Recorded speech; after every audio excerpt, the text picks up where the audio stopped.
Welcome, confidential listeners, to a place where secrets are louder than the city's roar. Tonight, we find ourselves in Dublin, a city of poets and ghosts, where the rain doesn't just wash the streets, it hides the tears of those living in fear. This is Lauren's confession, a woman who discovered that a single moment of broken trust can become a digital noose around your neck. It's a story about the ghost in the machine and the agonizing wait for the axe to fall. Titled, "I'm Living with a Time Bomb, the video that could end my relationship tonight."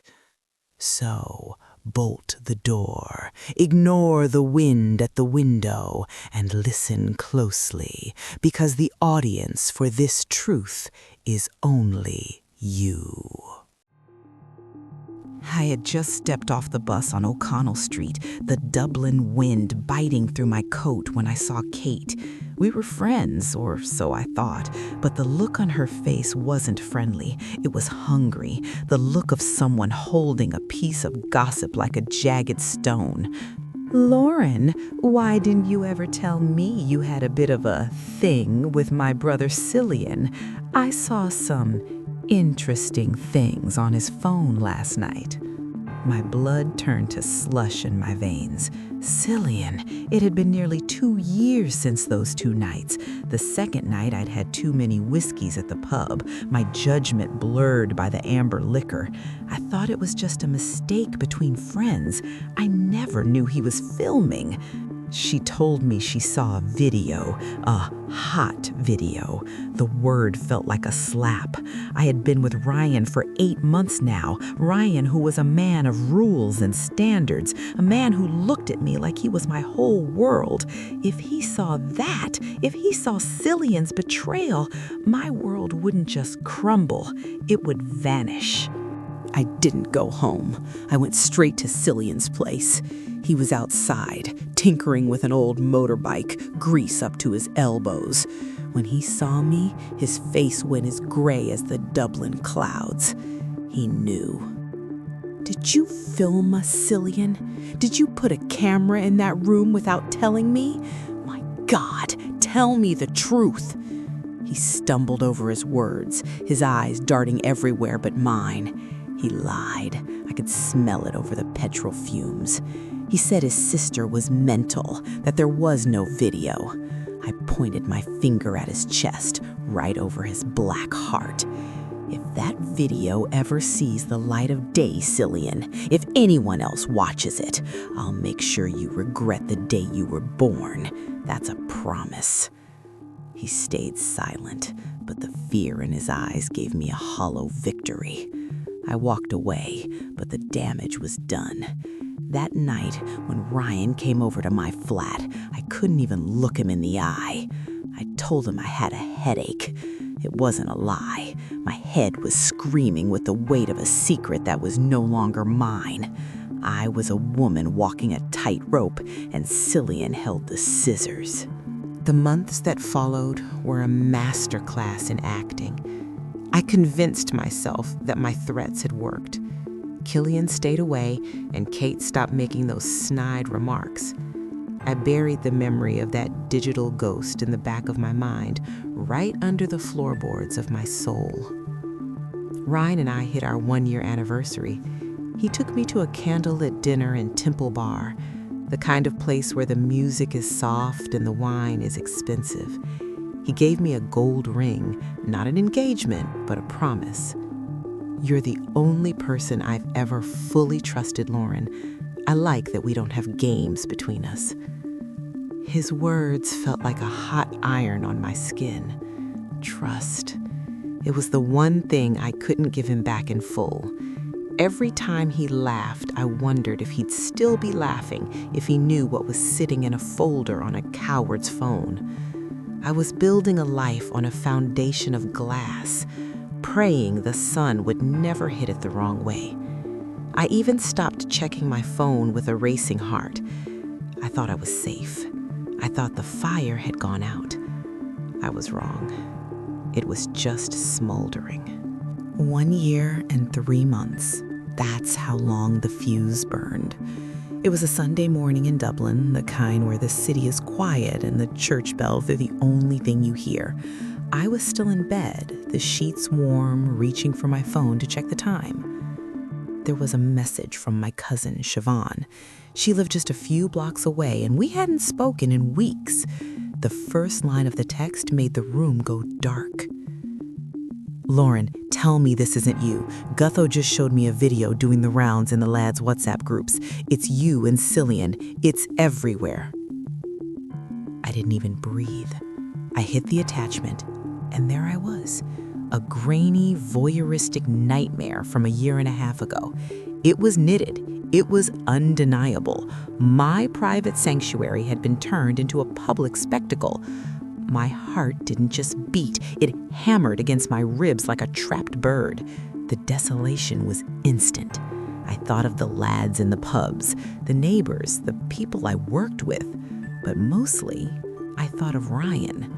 A man like Ryan doesn't forgive a public humiliation. He doesn't look past the scandal. I stood up, my legs feeling like lead, staring at the screen. The bomb had finally gone off. Now I just had to see who was left standing in the ruins. The news traveled through the family like a fever. In a city like Dublin, everyone is connected by a thread, and my thread was fraying fast.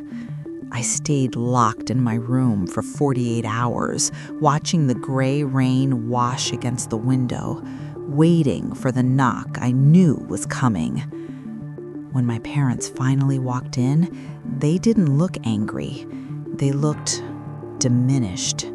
My father, a man who had spent 40 years working the docks, couldn't even meet my eyes. "Lauren, darling, someone sent your father a link. We know you didn't ask for this. We know that boy Cillian is a snake. But the talk, Lauren, the talk is everywhere." There were no lectures, no screaming matches, just a heavy, suffocating disappointment that felt worse than any shouting. They knew I was a victim of a crime, but in their world, reputation was the only currency that mattered. My mother held me while I sobbed, but even her embrace felt like a goodbye to the daughter she used to know. The good girl from the north side was dead, replaced by a thumbnail on a stranger's screen. And through the tears, I only had one thought. Ryan, has the link reached his pocket yet? I found Cillian 3 days later. He wasn't hiding. He was sitting in a pub near the quays, a pint of Guinness in his hand and a smug look of feigned innocence on his face. When I walked in, the air in the room shifted. People knew. They looked at their drinks. They whispered. I didn't care about the audience. I walked straight up to him and dashed the pint out of his hand. "You promised you deleted it. You looked me in the eye and swore. Now my father can't walk down the street without hearing a snicker. My life is in ashes because of you." Cillian didn't even flinch. He just wiped the stout from his chin with a sleeve. "I did delete it, Lauren, I swear. My phone was hacked, or maybe I sent it to one person by mistake. I'm sorry, all right? What more do you want?" He was pleading for mercy, but his eyes were full of the same hollow opportunism that led him to record us in the first place. He wasn't sorry for the act. He was only sorry he got caught. I wanted to kill him. I wanted to tear the memory of him out of my skin. But as I looked at him, a small, pathetic man hiding behind a screen, I realized the true horror. The damage was permanent. Whether he meant to or not, he had pulled the pin on the grenade, and I was the one holding it while I waited for Ryan to call. The silence in Dublin can be heavier than the thunder over the Irish Sea. The wait for the final judgment is often more brutal than the sentence itself. The week that followed was a slow-motion descent into madness. Every time my phone buzzed, a jolt of electricity shot through my spine, making my stomach flip. I'd check the screen. Another message from Siobhan, a spam call, a notification from work, but never him, never Ryan. I tried to act normal. We went to the cinema on Friday just like we always did. I sat in the dark, the flickering light of the screen reflecting off his profile, and I studied him. Was he quieter than usual? Did he pull his hand away a second too early when I reached for him? Or was I just projecting my own guilt onto his silence? He's a systematic man, Ryan. He processes things like a machine. If he knew, wouldn't he have confronted me? Or was he waiting for me to break? I felt like I was walking through a minefield in the dark. Every word out of my mouth felt like it might be the one that triggered the explosion. I was living two lives, the loving girlfriend in the light and the digital ghost screaming for mercy in the shadows. I wanted to tell him. A dozen times the truth was at the back of my throat, tasting like copper and salt. But then I'd look at the gold promise ring on my finger and I'd lose my nerve. Why burn down the house if the fire hasn't reached the door yet? I couldn't take the uncertainty anymore. I needed to know if the standard had been breached. I met Siobhan at a quiet pub in Phibsborough, far from the eyes of our usual crowd. The air was thick with turf smoke and the smell of old wood. Lauren, it's died down in the main groups, but you know how it is. Once it's out, it's out. It's like a ghost haunting the server. Someone always finds it again. Has Ryan said anything? I shook my head, my fingers tracing the rim of my glass until they went numb. Nothing. Not a word. It's been weeks, Siobhan. If he saw it, he'd leave me. He's not the type to play games, so why is he still here? Maybe he just hasn't seen it, love. Ryan doesn't run with that crowd. He's not in those filthy lad groups. Maybe you've dodged the bullet. Dodged a bullet. It sounded so simple. But as I walked home through the Dublin drizzle, I realized that dodging a bullet doesn't mean you aren't still in the line of fire. I looked at the dark windows of our favorite spots and felt like a stranger in my own life. I was waiting for a catastrophe that might never come, or one that had already arrived and was simply waiting for the right moment to strike. The trauma wasn't just the video anymore. It was the fact that I could no longer trust the peace I was living in. 4 months. That's how long I've been living in this suspended animation. 120 days of waking up and checking the temperature of Ryan's voice before I even say good morning. He hasn't changed. He's still the same systematic, steady man. He still brings me tea in bed on Saturdays. He still plans our future as if the ground beneath us is made of granite. It leaves me with 2 terrifying possibilities. Either the digital poison never reached his glass, or he drank it, felt the burn, and decided to keep the secret buried alongside mine. Sometimes I catch him staring at his phone, a small frown on his face, and my heart stops. Is he looking at me? Not the Lauren sitting across from him, but the one Cillian stole? I'll never know. That's the true sentence of this crime. It's not just the shame, it's the permanent loss of certainty. I look at the man I love and I don't see my partner anymore. I see a judge who might have already delivered a verdict I'm not allowed to hear. I never went to the police.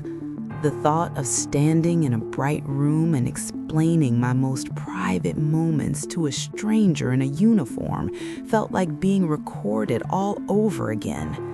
Cillian won in that regard. He gets to walk the streets of Dublin, and I'm the one who has to lower my head when I pass a group of men laughing too loud in a pub. I told my story here, in these archives, because I needed to breathe. I needed to let the steam out of the pressure cooker before it took my sanity. I've changed. I see cameras in every smoke detector, eyes in every smartphone held at a weird angle. My intimacy is no longer a sanctuary. It's a potential crime scene. Ryan is sleeping in the other room as I write this. I hope to God he never finds out. But if he does, and if he walks away, I'll know that Cillian didn't just record a video, he recorded the end of my life. I am a woman living with a fuse that might have already gone out, or one that is simply burning too slowly for me to see.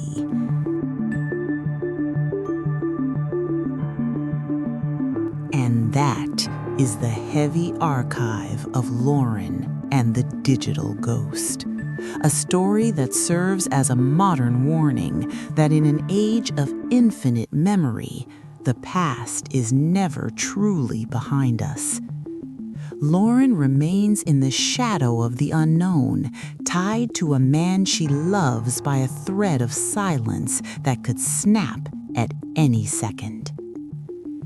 If this entry from our private archives touched a nerve, please leave a like on this video and subscribe to our channel.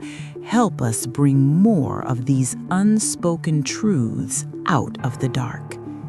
Click the bell icon so you never miss a whisper from the Secrets inbox.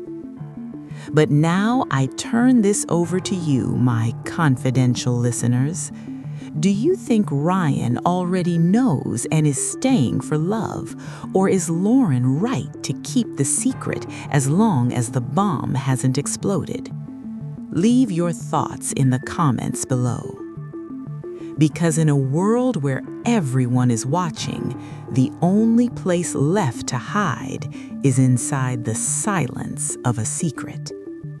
Until next time, stay safe and keep your secrets close. Good night.